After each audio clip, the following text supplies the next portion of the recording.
पहा आवाज दूधगंगा न्यूज, आपला आवाज म्हणजे आपले हक्काचे व्यासपीठ। बिद्री साखर कारखान्यावर झालेल्या कारवाईवरून राजकीय घमासान माजले आहे। आरोप प्रत्यारोपांच्या फैरी झडत आहेत। नेमकी वस्तुस्थितीबद्दल ही सभासदात मतमतांतरे होत आहेत। त्यामुळे गावागावात आता याचे पडसाद उमटू लागले आहेत। बिद्री साखर कारखान्याच्या डिस्टिलरी प्रकल्पावर राज्य उत्पादन शुल्क पथकाच्या कारवाईवरून कारखान्याचे अध्यक्ष के.पी. पाटील व आमदार प्रकाश आबिटकर यांच्यात वाकयुद्ध सुरू आहे। के.पी. पाटील यांनी कारवाईच्या मागे आमदार आबिटकर यांचा हात असल्याचा आरोप करून कारखाना बंद पडण्याची शक्यता निर्माण झाली आहे। असे झाले तर ऊस उत्पादकांना अनेक कारखानदारांच्या दारात जावे लागेल असा सुतोवाच केला आहे। बिद्रीचे करार रद्द करायला लागतील, कदाचित तुम्हाला तांबाळ्याला आणि फराळ्याला करार करायला लागतील, कदाचित आम्ही केलेल्या 1000 लोकांचं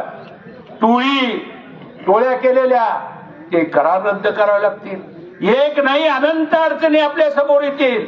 आमच्याकडे असणारा कामगार हा खऱ्या अर्थानं उद्ध्वस्त होईल अशी परिस्थिती आहे।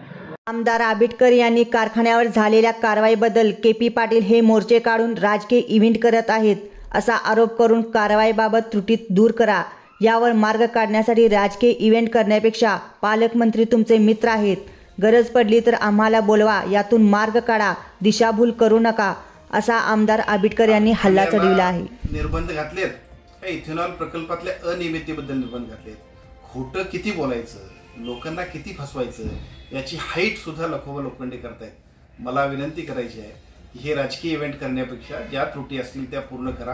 पालकमंत्री आपले मित्र आहेत, ते सत्तेत आहेत आणि त्यांच्याबरोबर तुम्ही सत्तेचे फायदे घेतात। गरज पडली तर आम्हालाही बोलवा, आम्ही सगळेजण मिळून त्याच्यासाठी जे काय आवश्यक असेल ते कामकाज करूया।